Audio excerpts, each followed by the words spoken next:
Kamusta mga balibulista? Heto ang revised game schedule ng Shakey's Super League 2024. Sa October 26, 2024, nagaganapin sa Rizal Memorial Coliseum. Sa first game, maglalaban ng UST Golden Tigresses kontra sa FEU Lady Tamaraws alas 11 ng umaga. Sa second game naman, magsasalpukan ng UE Lady Warriors at DLSU Lady Spikers alas 2 ng hapon. At sa main game, maghaharap ang Ateneo Blue Eagles at UP Fighting Maroons alas 5 ng hapon.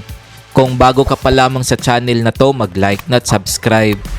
Heto naman ang revised game schedule ng round 2 ngayong October 27, 2024 na gaganapin sa Rizal Memorial Coliseum. Sa first game, magtutos ang UP Fighting Maroons at UST Golden Tigresses alas 11 ng umaga. Sa second game, magharap ang CSB Lady Blazers at Inyo Lady Bulldogs alas 2 ng hapon. At sa main game, maglalaban ng FEU Lady Tamaraws kontra sa Ateneo Blue Eagles alas 5 ng hapon.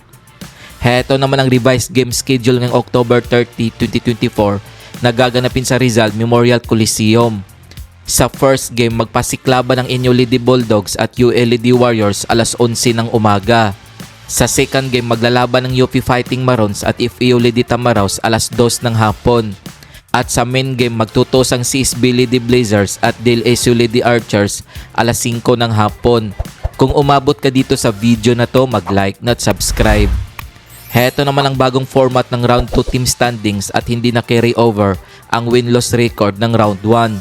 Sa Pool E, DLSU Lady Spikers 1 win 0 loss 3 points. UE Lady Warriors 1 win 0 loss 3 points. NU Lady Bulldogs 0 win 1 loss 0 point. CSB Lady Blazers 0 win 1 loss 0 point. Sa Pool F naman, UST Golden Tigresses 1 win 0 loss 3 points. Ateneo Blue Eagles 0 win 1 loss 0 point. FEU Lady Tamaraws 0 win 0 loss 0 point.